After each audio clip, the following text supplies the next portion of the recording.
Our next guest is Owen Clater, founder and Beck & Clates, and one of the youngest UK CEOs at just 19. So please welcome on stage. Well, it's a pleasure to be here. I've been practicing my Bulgarian a bit, so zdravite na svizhki. So today, over the next 5 minutes, it's a short talk, it's 5 minutes long. You're going to learn 3 key things about the Gen Z market. The first thing you're going to learn about is why you should market to a Gen Z audience. The second thing you're going to learn about is how you can actually market to the Gen Z audience. And the third thing I'm going to show you is a case study from a European challenger bank that we ran a 4-month social media marketing campaign for, specifically to target a Gen Z audience. So to start off with, I'm going to show you a few statistics, which are just on the screen behind me. 44% of Gen Zs switched banks in the past 12 months. That's a very high switching rate. Gen Zs are not loyal at all, so you can switch them to your bank pretty easily. 32% of Gen Zs decide who they bank with through influencers on social media. A lot of the Generation Zs actually listen to influencers more than financial practitioners.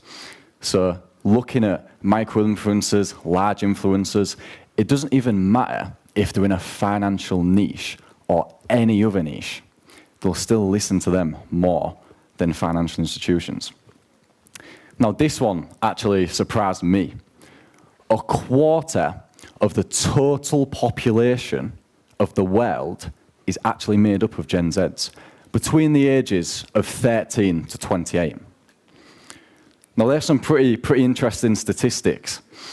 Now, I'm just going to walk you through a really short case study of a European challenger bank that we recently worked with. Now, this European challenger bank came to us. They wanted to do 2 things. They wanted to, 1, expand to the UK, and number 2, they wanted to target a Gen Z audience between the age of 13 to 28. Now, how did we manage to pull off these figures? The only thing you need to look at when you're targeting a Gen Z audience is social media. Social media is the key to dominating a Gen Z market. Now, here's some statistics up on the screen. Over the course of a 4-month period, this European challenger bank started with only 2,900 followers. That was across Instagram, TikTok, and Facebook. Over the course of 4 months, starting with only 2,000 followers, they managed to amass 4.8 million views in 4 months. Out of that 4.8 million, there was 108,000 comments across these videos. All of the posts that we was doing was reels and videos that was highly edited. Gen Zs have low attention spans, so you need to make sure the transitions and the editing is really quick in these videos. Out of those 108,000 comments on these posts, 78,000 of those ended up clicking onto the website. Now this is staggering. Out of those 78,000 clicks from the social media posts, 34,701 sales was converted. That's a very high conversion rate. Now that investment was 373,000 leather, and that actually led to a return on investment of about 18.1 million lev.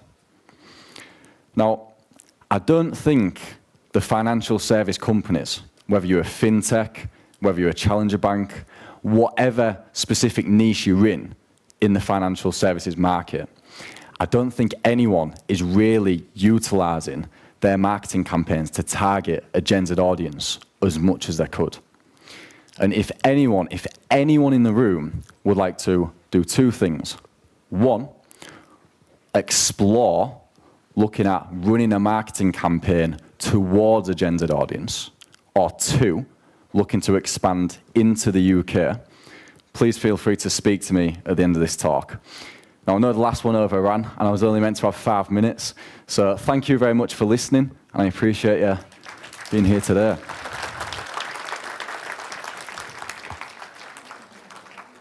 Thanks. Blagodalia.